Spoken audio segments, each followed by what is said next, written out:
বৃষ্টির দিনে তৎপরতা কলকাতা পুরসভার কন্ট্রোল রুমে রয়েছেন পুর সচিব কিশোর কুমার বিশ্বাস। চলছে কড়া নজরদারি, কোথাও জল জমলে দ্রুত ব্যবস্থা নেওয়া হচ্ছে।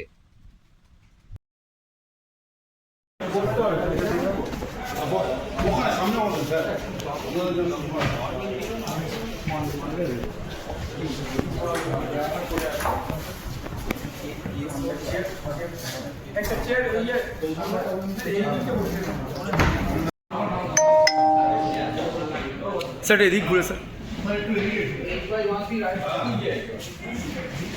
এখন মিডিয়া একটু প্লিজ মিডিয়া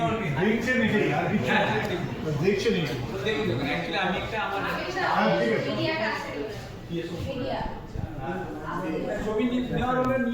একটু নিয়ে আমরা বেরিয়ে যাচ্ছি একটু স্বচ্ছ তাই